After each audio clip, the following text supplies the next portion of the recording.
성경은 신구약 66권이죠. 우리는 신구약 성경을 부지런히 읽어야 합니다. 그런데 시간이 없어서 신구약 성경을 다 읽을 수 없다면 어디를 읽으라고 했죠? 로마서를 읽어야 합니다. 그런데 로마서를 다 읽기에도 시간이 없습니다. 그러면 어디를 읽어야 돼요? 로마서 8장입니다. 그만큼 중요합니다. 제가 오늘 소개해드린 로마서 8장 26절 이하는 8장 중에서도 엑기스입니다.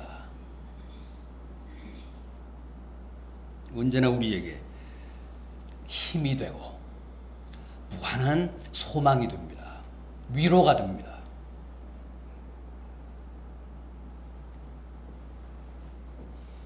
오늘 우리가 이걸 잘 공부하면, 이 말씀을 잘 상고하면 신구약 성경 66권을 성경 전설을 떼는 겁니다.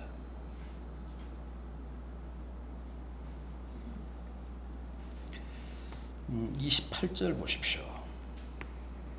제가 소개해드린 본문 28절, 우리가 알거니와 하나님을 사랑하는 자 곧 그 뜻대로 부르심을 입은 자들에게는 모든 것이 합력하여 선을 이루느니라.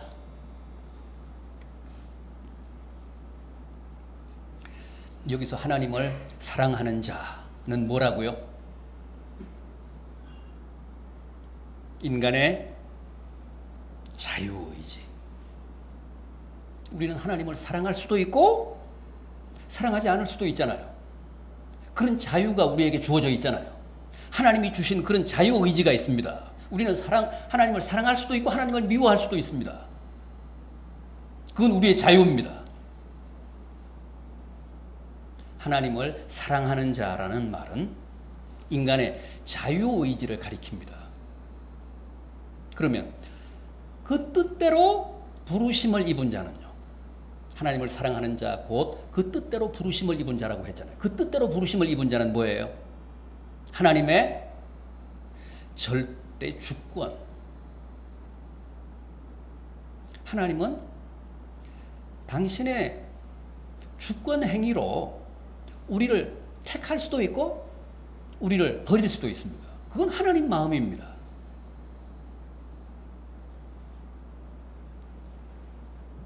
하나님을 사랑하는 자란 인간의 자유의지를 가리키고, 그 뜻대로 부르심을 입은 자란 하나님의 고유한 절대 주권을 뜻합니다. 하나님은 토기장이시잖아요. 똑같은 소재, 똑같은 진료로 천한 그릇을 만들 수도 있고 값지고 귀한 무슨 도자기를 만들 수도 있습니다. 그건 하나님 마음입니다. 하나님의 뜻입니다. 열장수 마음입니다.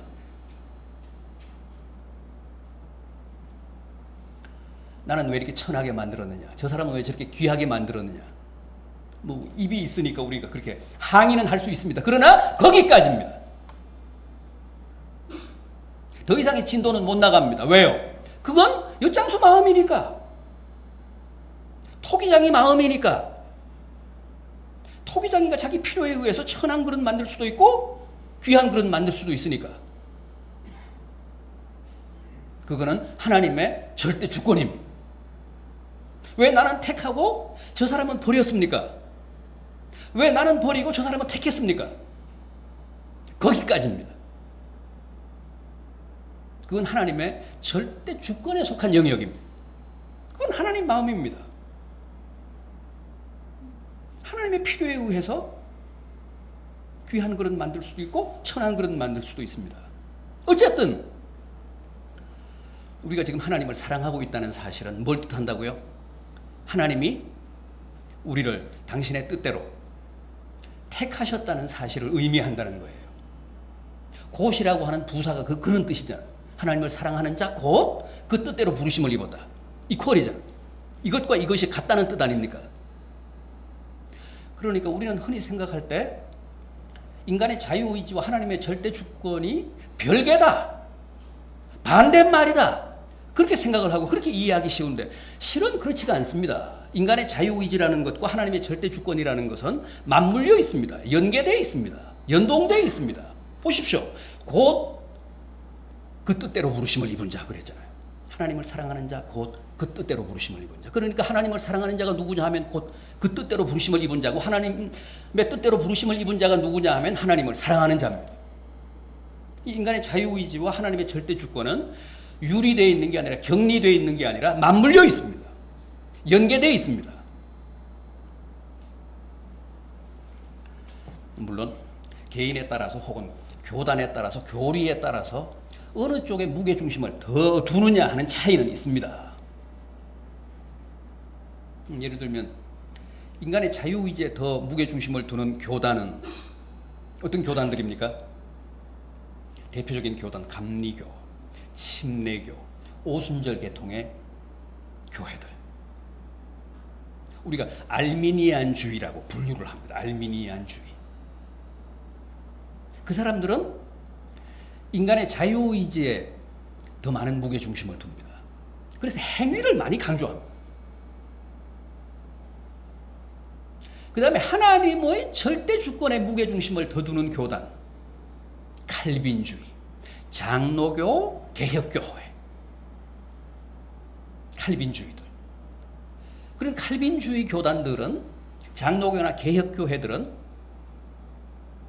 하나님의 절대 주권을 강조합니다. 그래서 아주 거룩합니다. 교회 분위기가 중후합니다. 엄격합니다. 그래서 흔히 하는 말이 있습니다. 교리는 칼빈주의가 좋고 장로교가 좋고 신앙은 알미니안주의가 좋다. 감리교나 무슨 성결교나 오순절 계통의 교회들이 좋다. 왜냐하면 그쪽은 알미니안주의들은 행위를 많이 강조하니까. 그러나 이건 다 바람직하지 않습니다. 인간의 자유의지와 하나님의 절대 주권은 잘 조화를 이루어야 합니다. 균형을 이루어야 합니다. 그걸 다 우리가 잘 수용을 해서 믿음으로, 삶으로 잘 구현을 해야 합니다. 어느 한쪽으로 기울어지는 것은 바람직하지 않습니다. 왜냐하면 하나님을 사랑하는 자가 곧 그 뜻대로 부르심을 입은 자고, 그 뜻대로 부르심을 입은 자가 곧 하나님을 사랑하는 자이기 때문에 인간의 자유의지와 하나님의 절대 주권은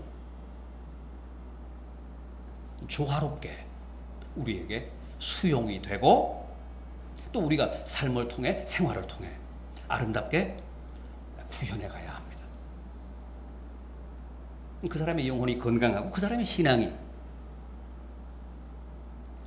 반듯한 겁니다. 자, 그런데 이렇게 하나님을 사랑하는 자, 곧 그 뜻대로 부르심을 입은 자들에게는 놀라운 은혜와 축복이 보장이 되어 있습니다. 약속이 되어 있습니다. 그게 뭡니까? 28절 하반절 보십시오. 모든 것이 합력하여 선을 이룬다고 합니다. 모든 것이 합력하여 선을 이룬다.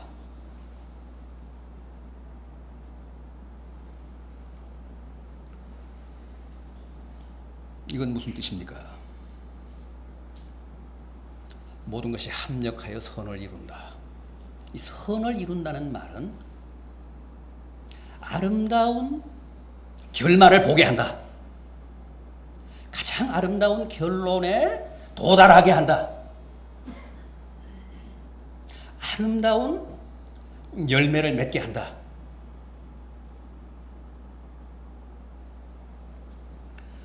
물론 그 과정은 기복이 있을 수 있습니다. 이럴 수도 있고 저럴 수도 있고 고난에 찰 수도 있고 뭐 그렇습니다. 그러나 최종적인 결론은 더없이 복되게 하겠다는 뜻입니다. 아름다운 결말을 보게 하겠다.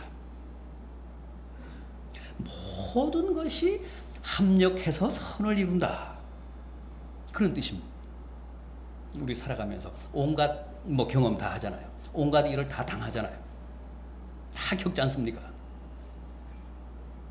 그럼에도 불구하고 그 모든 것들이 잘 조화를 이루면서 궁극적으로는 우리에게 절대적인 선이 되게 하겠다. 복이 되게 하겠다는 거예요. 그게 하나님을 사랑하는 자, 곧 그 뜻대로 부르심을 입은 자들에게 약속된 축복입니다. 은혜입니다.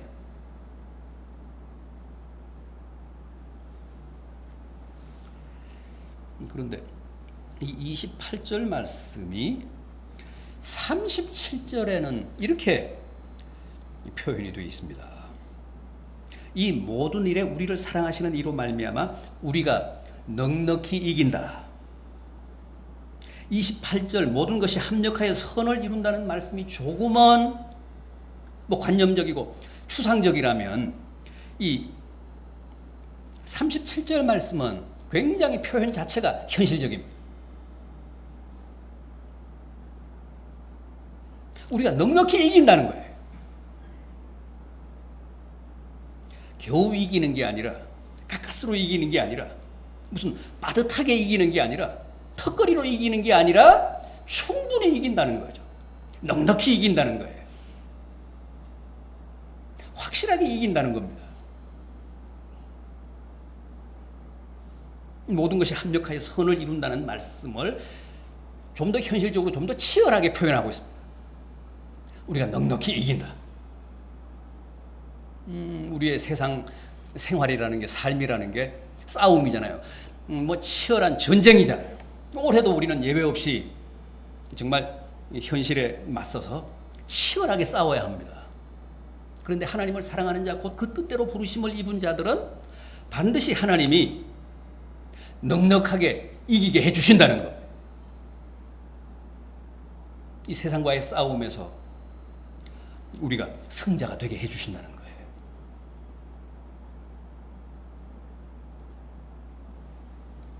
무슨 근거로요? 무슨 근거로 이렇게 모든 것이 합력해서 선을 이루고 올해도 치열한 세상과의 전투에서, 싸움에서 우리로 하여금 이기게 하신다고 합니까? 절대 막연한 말씀이 아니고 확실한 근거를 가지고 우리에게 이렇게 말씀하고 있습니다. 우리가 올해도 필연적으로 넉넉히 이길 수밖에 없는 이유, 근거 뭡니까? 우선은 26절 보십시오. 로마서 8장 26절, 제가 오늘 26절부터 봉독을 했는데 26절 보십시오.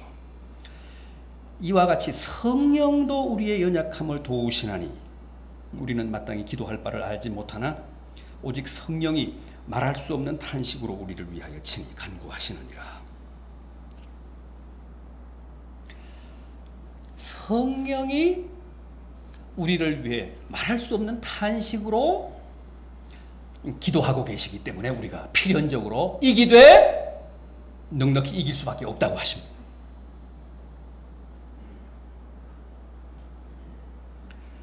우리가 기도한다고 하지만 우리는 참 기도할 줄을 모릅니다. 어떤 언어로, 어떤 주제로 기도해야 될 줄을 모릅니다. 나름대로는 온갖 미사여구 다 동원해서 우리가 기도하지만 또 우리가 바라고 원하는 바, 또 내게 필요하다고 생각이 돼서 이런저런 것들로 기도하지만 그게 내게 정말 도움이 되는지, 덕이 되는지, 독이 되는지 알지 못합니다. 그러나 성령은 우리를 꿰뚫어 보고 계십니다. 우리에게 정말 필요한 게 뭔지, 우리에게 반드시 있어야 되는 게 뭔지 성령은 다 아십니다. 그래서 성령이 우리를 보실 때 한심한 거야. 그래서 말할 수 없는 탄식으로 우리를 위해 기도하고 계신다는 겁니다. 성령이 우리를 위해 기도해 주시지 않으면 우리는 살아남지 못합니다. 우리는 절대 이기지 못합니다. 성령이 무한한 연민을 가지고 우리를 위해 탄식하며 하나님께 기도하고 계시기 때문에 올해도 또 앞으로도 우리가 이깁니다. 이기되 넉넉히 이긴다는 겁니다. 다음은요, 32절 보십시오. 자기 아들을 아끼지 아니하시고 우리 모든 사람을 위하여 내주시니가 어찌 그 아들과 함께 모든 것을 우리에게 주시지 아니하겠느냐. 하나님 아버지가 우리의 필요를 채워주신다고 합니다. 우리를 위하신다고 합니다. 그 하나님 아버지 어떤 분이라고요? 우리를 위해 자기 아들도 아끼지 않은 분이라고 합니다. 하나님에게는 자기 아들이 가장 소중합니다. 이 세상을 다 준다고 해도 하나님은 자기 아들과 바꾸지 않을 뿐입니다. 여러분, 세상 다 준다고 여러분 자식하고 바꾸겠습니까?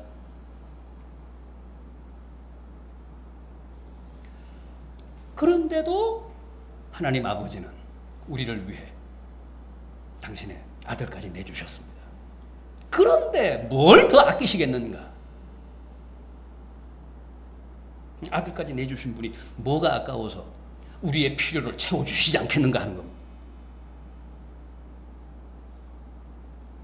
보십시오.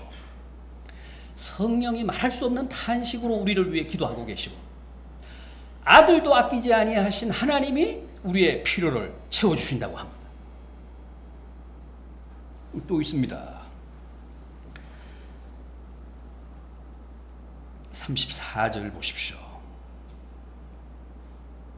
34절. 누가 정죄하리요? 죽으실 뿐 아니라 다시 살아나신 이는 그리스도 예수시니 그는 하나님 우편에 계신 자요 우리를 위하여 간구하시는 자시니라. 주님은 지금 하나님 보좌 우편에서 우리를 위해 간구하고 계십니다. 제가 말씀드렸잖아요. 주님은 우리의 진정한 선구자십니다.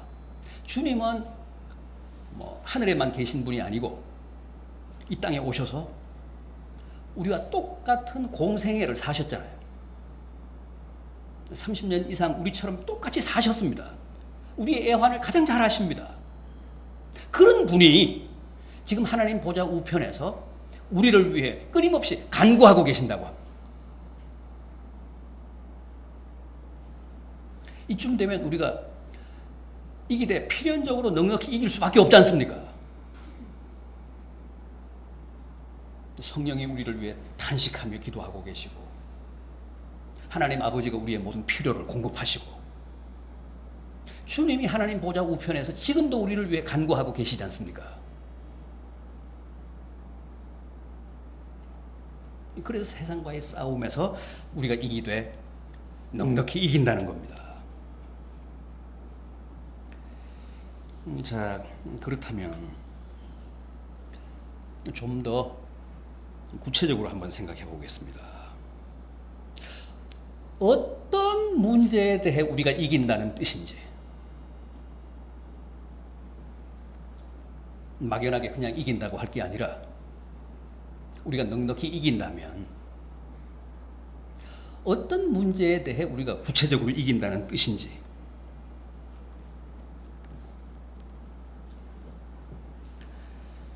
먼저 우리의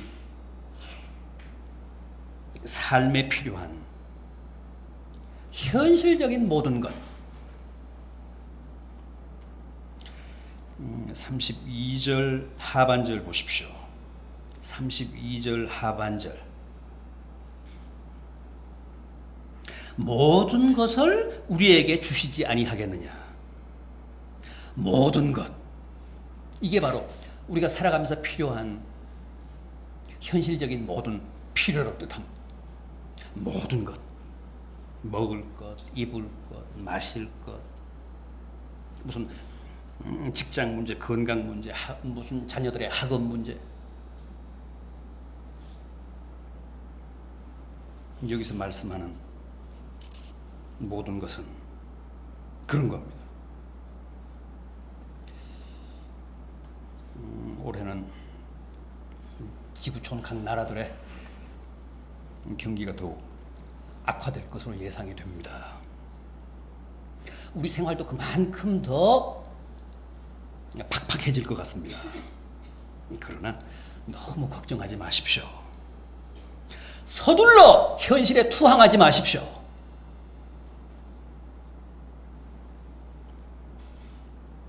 하나님은 당신의 소중한 아들까지도 우리를 위해 내어주신 분이십니다.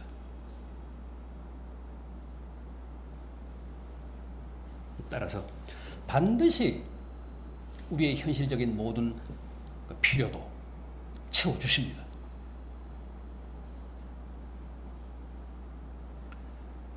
우리가 성급하게 포기하기 때문에 그렇지.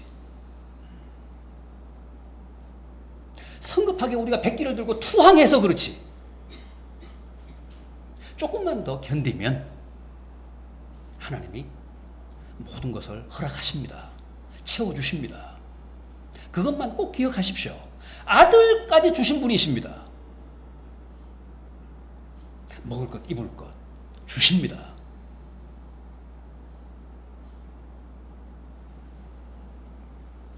다음은 죄 문제입니다.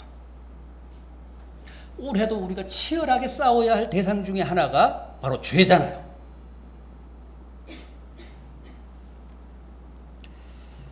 그런데 죄와의 싸움에서도 우리가 이긴다는 겁니다. 33절, 34절 보십시오. 누가 능히 하나님께서 택하신 자들을 고발하리요? 의롭다 하시는 이는 하나님이시니 누가 정죄하리요? 죽으실 뿐 아니라 다시 살아나신 이는 그리스도 예수시니 이는 하나님 우편에 계신 자요 우리를 위하여 간구하시는 자시니라. 우리가 죄를 지으면 누가 우리를 단죄할까요? 누가 우리를 정죄할까요? 누가 우리를 고발할까요? 우리가 살아가면서 늘 죄 짓잖아요. 죄를 지으면 굉장히 힘들고 괴롭잖아요. 왜냐하면 우리를 정죄하는 존재가 있기 때문에 그렇습니다. 우리를 단죄하는 어떤 세력이 있기 때문에 그렇습니다. 그게 뭡니까? 사탄, 마귀입니다. 우리가 범죄하면 절대 그 기회에 놓치지 않습니다. 죄책감에 사로잡혀서 좌절하게 하려고 마귀가 당장에 우리를 정죄합니다. 단죄합니다. 죄인이라는 겁니다.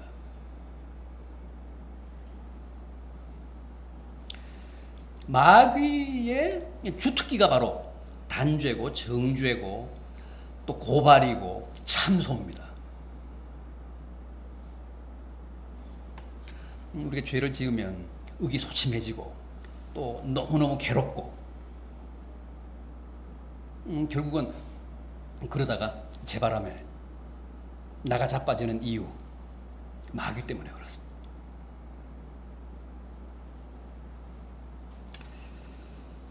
마귀의 공격 때문에 그렇습니다. 그런데 사실은 어떻습니까? 우리는 더 이상 죄인입니까? 죄인이 아닙니까? 우리는 어떤 경우에도 더 이상 죄인이 아닙니다. 죄를 지어도 죄인이 아닙니다. 이 부분을 우리가 가장 이해를 못합니다. 이 부분을 우리가 가장 신앙적으로 교리적으로 용납을 못합니다.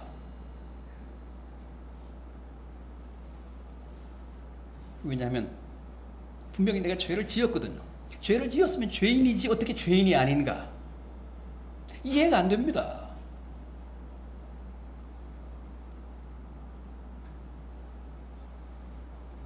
우리가 죄를 지어도 죄인이 아닌 이유는 하나님이 우리를 죄인이라고 하시지 않기 때문에 그렇습니다.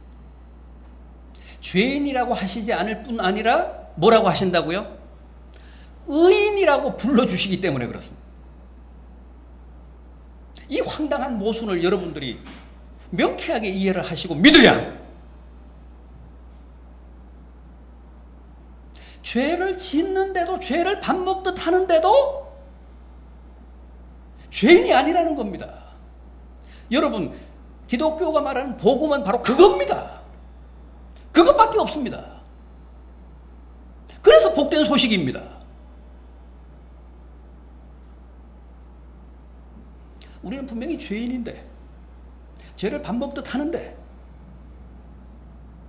금방도 죄 짓고 돌아섰는데, 마귀는 뒤따라다니며 계속 나를 정죄하고 단죄하고 참소하지만 하나님은 아니다, 너는 죄인이 아니다, 의인이다. 이걸 교리적으로 뭐라고 한다고요? 칭의. 의롭다고 칭해준다. 의로워서 의롭다는 게 아니라 의롭지 않은데도 의롭다고 칭해준다는 거예요. 칭의. 의인. 의로운 사람이라는 뜻이 아니라 의롭다고 인정해준다. 의인, 칭의.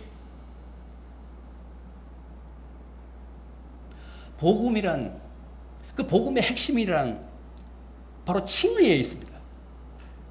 레시트페어티궁,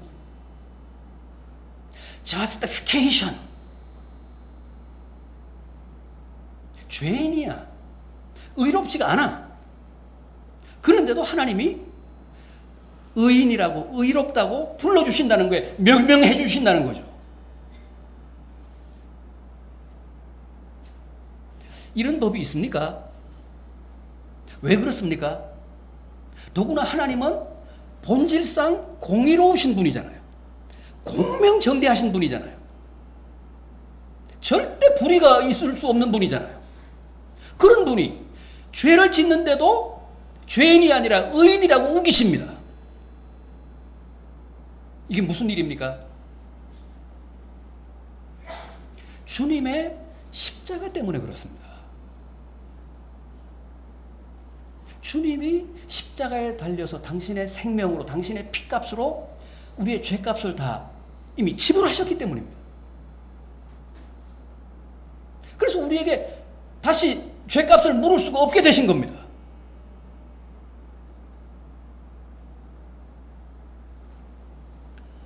주님의 십자가 때문에, 주님의 그 보혈 때문에 더 이상 하나님은 우리에게 죄값을 물을 수가 없습니다. 나의 과거와 현재와 미래의 모든 죄를 주님이 십자가에서 다 도말하셨습니다. 대속하셨습니다. 그래서 주님의 피는 어떤 피라고요? 보혈입니다. 주님의 더없이 값진 피. 그게 내 모든 죄값을 상쇄했습니다. 다 내 죄값을 지불했습니다. 앞으로 지을 죄까지 다 주님이 해결하셨습니다. 그래서 주님의 피는 보혈입니다. 그만 값진 피입니다. 여러분, 중요한 말씀이 34절입니다. 보십시오. 누가 정죄하리요? 절대 정죄할 수 없다는 거예요. 왜? 죽으실 뿐 아니라 다시 살아나신 이는 그리스도 예수시니.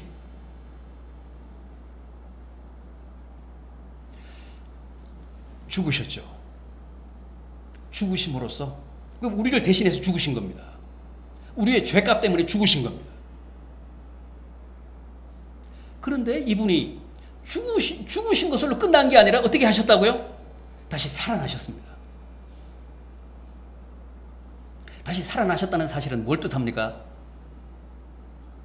만약에 주님이 살아나시지 않았다면 어떻게 됐을까요? 그건 뭘 뜻할까요? 우리의 죄값에 비해서 주님의 피값이 부족했다는 뜻입니다. 그래서 우리의 죄 문제를 완벽하게 완전하게 해결하시지 못했다는 뜻이에요. 그러나 이분은 죽으셨다가 어떻게 하셨다고요? 살아나셨다고 합니다. 뭘 뜻합니까? 완전하고도 완벽하게 당신의 피값으로 우리의 죄값을 다 치르시고도 남았다는 뜻입니다. 우리의 죄 문제를 완전하고도 완벽하게 해결하셨다는 물증입니다. 보증입니다. 담보입니다. 그래서 부활이 소중합니다.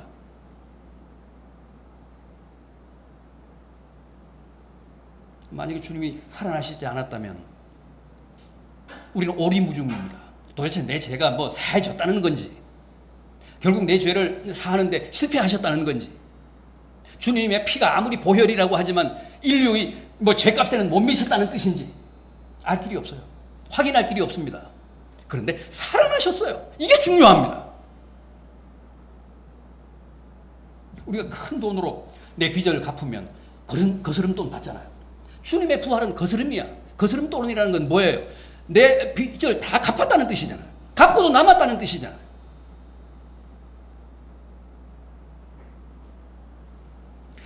그래서 아무도 정죄할 수 없다는 거예요. 34절 말씀이 그겁니다. 너무나 소중한 말씀입니다. 누가 정죄하겠느냐?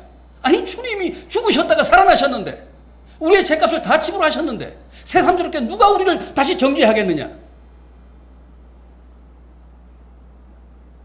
내가 금방 죄를 짓고 돌아섰는데 내가 죄인이 아니라니, 그건 여러분의 혼란일 뿐입니다. 여러분이 겪는 무슨 고뇌일 뿐입니다. 하나님 편에서 보면 아무런 문제가 없습니다. 주님이 십자가에 달려서 당신의 생명으로, 당신의 피로 우리의 죄값을 이미 다 지불하셨고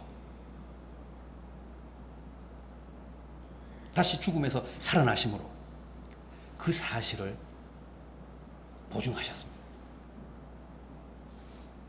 그러니까 우리에게는 우리가 아무리 죄를 지어도 그 죄값을 물을 수 없고 우리를 죄인이라고 규정을 할 수가 없습니다. 단죄할 수 없습니다. 일사부재리 원칙이라고 있잖아요. 형사소송법상 한 번 죄값을 물으면 두 번 다시 물을 수 없잖아요.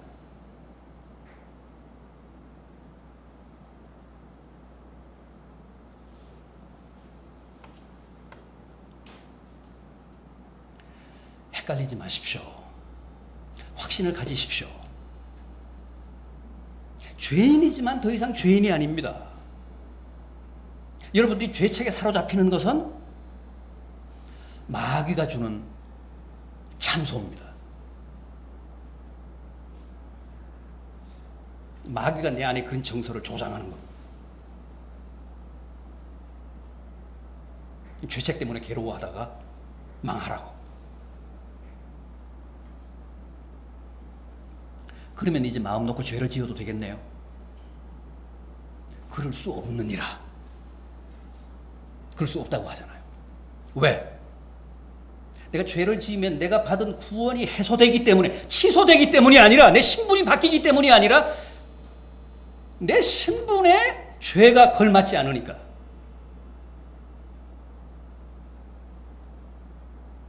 고위공직자들은 국회에서 인사청문회 하잖아요.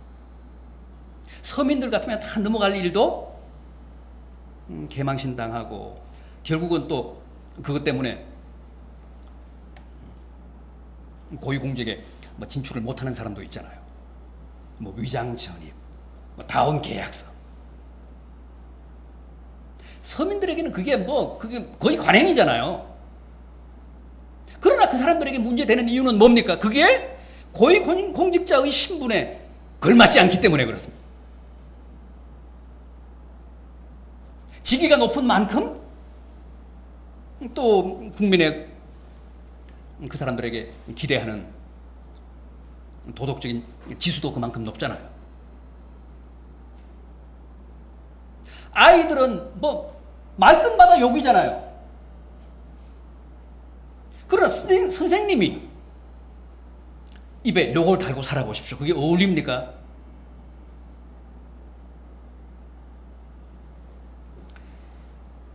하나님의 자녀들인 우리 믿는 사람들은 죄를 피해야 합니다. 죄를 멀리해야 합니다. 그게 믿는 자의 품격에 어울리지가 않습니다. 그건 마치 선생님이 입에 욕을 달고 사는 거하고 똑같습니다. 학생들 앞에서.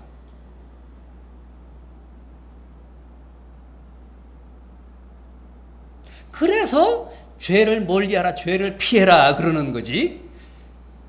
죄를 지으면 우리의 신분이 뭐 해소가 된다거나 우리가 받은 구원이 뭐 취소가 된다거나 우리의 신분이 달라지기 때문에 그런 것은 아닙니다. 그래서 엄격하게 얘기하면 우리는 이미 주님의 십자가와 부활을 통해 영원히 죄에 대해 이겼습니다. 그래서 성경이 뭐라고 합니까? 우리는 죄에 대해 죽은 자다. 죽은 자라는 뜻은 더 이상 죄와는 인연이 없다. 죄가 더 이상 내 운명을 전혀 좌지우지할 수 없다. 내 운명의 결정적인 변수가 될 수 없다. 그런 뜻입니다. 죄에 대해 죽었다는 얘기는 더 이상 죄를 안 짓는다는 얘기가 아니라 결정적으로 내 운명의 죄가 어떤 변수도 될 수 없다는 뜻입니다.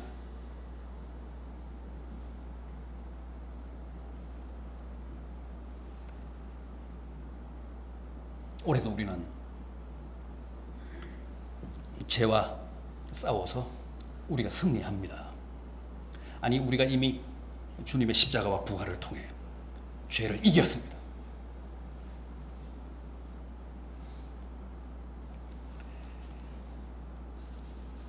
하나만 더 말씀드리겠습니다.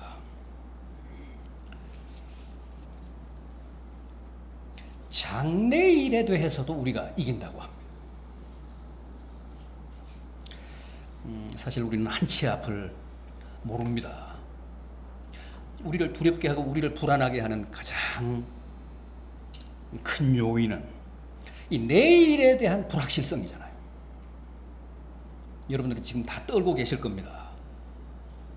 우리나라뿐만 아니라 지구촌 모두가 최악의 경기 가운데서 숨죽이며 지금 하루하루를 이제 살아가고 있으니까 이 내일에 대한, 장래에 대한 불확실성 때문에 여러분들이 다 지금 떨고 있습니다. 불안해하고 있습니다. 그러나 한 가지 확실한 것은 우리가 다 두려워하는 그 미래의 불확실성도 절대 우리를 이겨먹을 수는 없다는 거예요. 우리를 해치지는 못한다고 합니다. 우리를 절대 그리스도의 사랑에서 끊지 못한다고 합니다. 마지막 38절 39절 보십시오. 내가 확신하노니, 이거 허풍 아닙니다. 이거 과장 아닙니다. 가장 정직하고 진실한 고백입니다.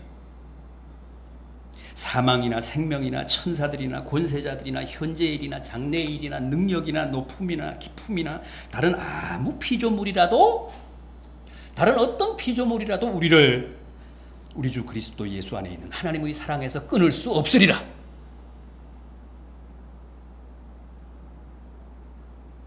미래의 불확실성,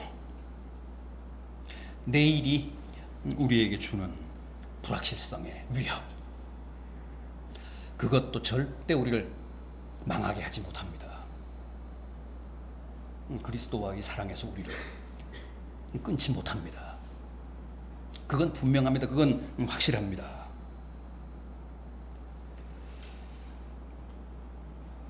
세상에서 이 말씀보다 더 지독한 말씀은 없습니다. 세상에서 이보다 더 무서운 말씀은 없습니다. 보십시오.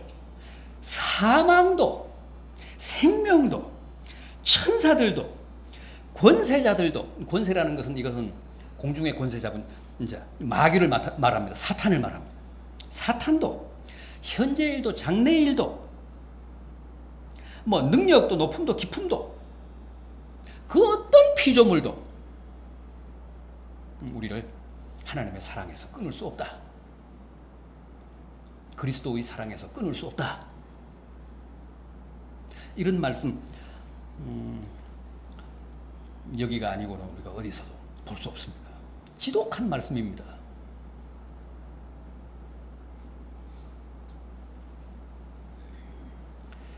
확신을 가지십시오. 우리가 넉넉히 이깁니다. 올해도 이 말씀 가슴에 품고 늘 승리하시는 복된 성도들 되시기를 진심으로 기원합니다.